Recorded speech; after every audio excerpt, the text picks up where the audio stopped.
ramble, girl. Okay. Because I feel like whenever I start answering a open-ended question like that, I end up taking like a bunch of different directions. Okay. Okay. But Take all those directions. take all those directions. Take all the directions. Just start somewhere, girl.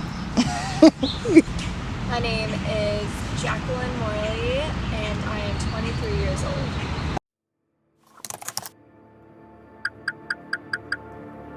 Okay.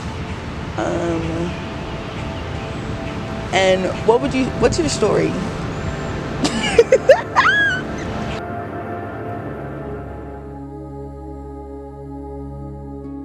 So, I guess my story start from the beginning.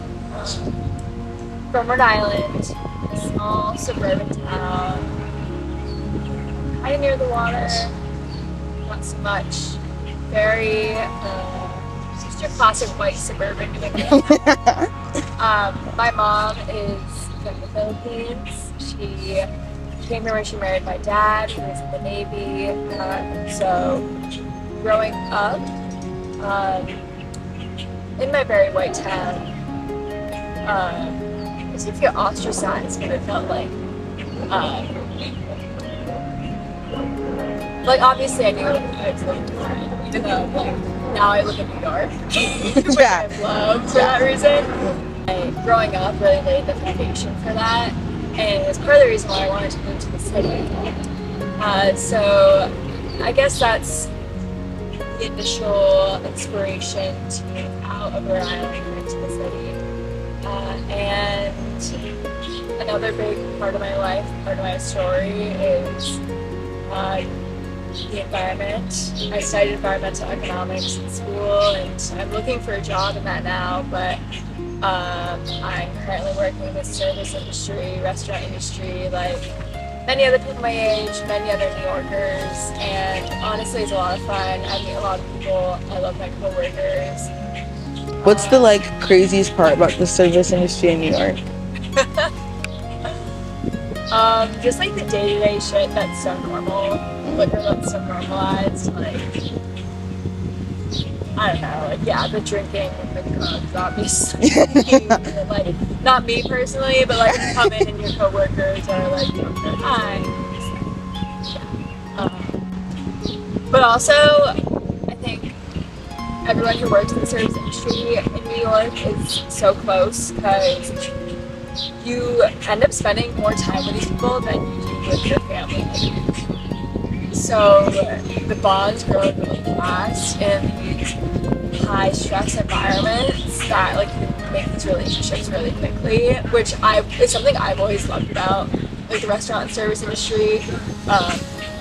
The people you meet, always interesting characters and just like people with cool stories, and then you also make these relationships so quick because of the environment that you're putting together. Dream job is probably some sort of research, data research relating to sustainability or climate change research. Also, I'm really into like coastal resilience, urban resilience. What's coastal and urban resilience? This is in the scope of climate change, but in like cities like New York, which we're obviously underwater, adjusting and building the city in a way that protects the city from like these future such as sea level rising, which we know are happening. Like the most vulnerable people in the city and the most vulnerable areas, which are most often low income minority communities. So all about urban work as well in relation to climate change and transportation. That's something I'd love to get into one day, urban transportation. Like my favorite things to do on my days off are to explore different parks usually, and the parks here are huge, like Central Park, Prospect Park.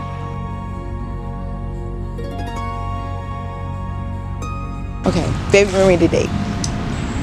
I feel like this could definitely change all the time. I went to the Philippines for the first time since I was 2 with my mom, and I was 16 when I went. was 2018. Yeah. So me and my mom went to the Philippines, and we went to her niece's wedding, but then we also stayed with her family for a while, for like 2 weeks, and it was just a very eye-opening experience.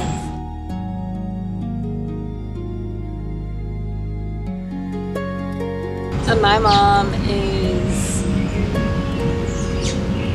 one of the sweetest, most down-to-earth people I know.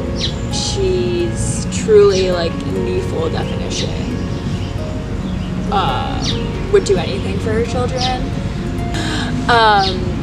Because she is from the Philippines and I grew up in the States, a lot of it got erased.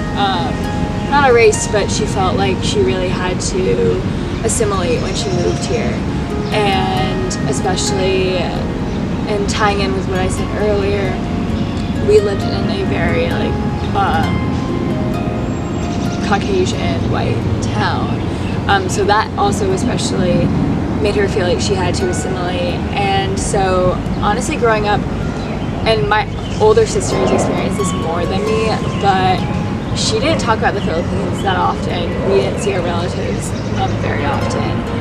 Luckily for me, I'm the youngest, and I think she started to get more comfortable, introduce things more. So our like big connection is through food, and whenever I'm home, she's always so excited because we have Filipino food together, and like cooking it together and eating it together is something really special. It really bonds the two of us.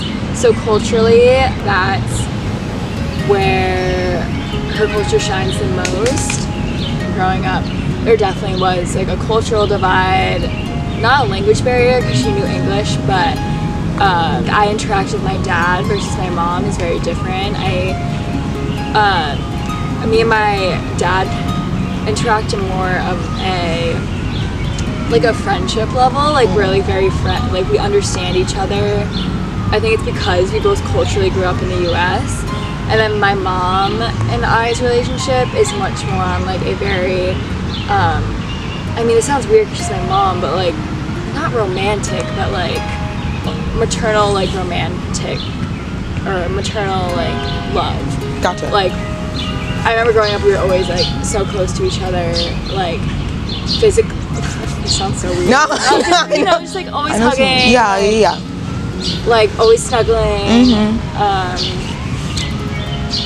And I think that's how she, and this is a cliche, or it's a classic thing with Asian parents, but she showed her love through food, obviously, and always making sure we were well fed, but then also this like close maternal connection. Couldn't always like get the words out that she was trying to say. And growing up in the Philippines and a lot of Asian countries, you don't talk about your feelings. Like, she's like, I never talked to my mom about a lot of the things that like we talk about. So it's really just like she's learning a lot at the same time as I am, and crazily things that I probably learned a lot younger. So I don't know. I have a lot of respect for her because moving here at 25, literally 2 years older than me, is such a hard thing to do. Like leaving your entire family, and the adjustment was probably harder than I could ever imagine.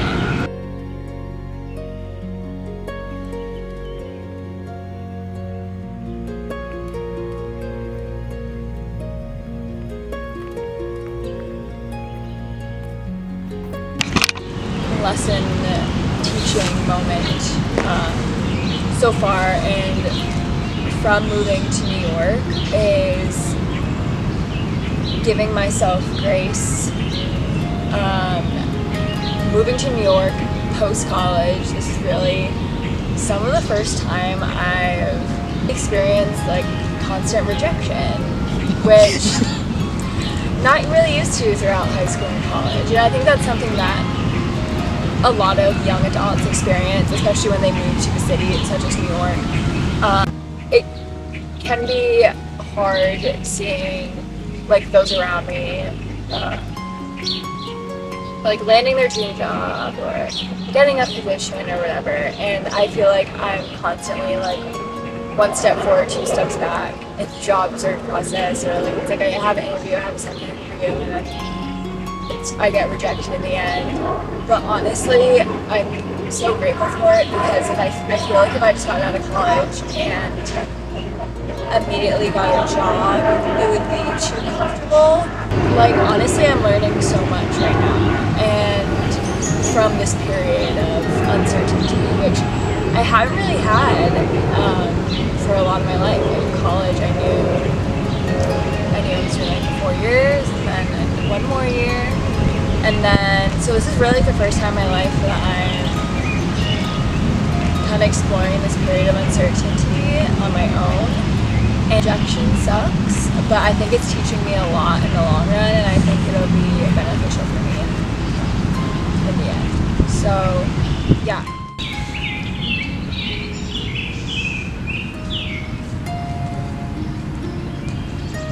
Success for me is, I feel like it's so cliche, but it's being happy. Living where I live, having a community that I enjoy being around, being in a space that like brings me comfort and joy, and having people in my life that support me no matter what. Associate places with people, and I appreciate and I really connect with people when they also appreciate the place we're in and can find like the special things, even if they might not be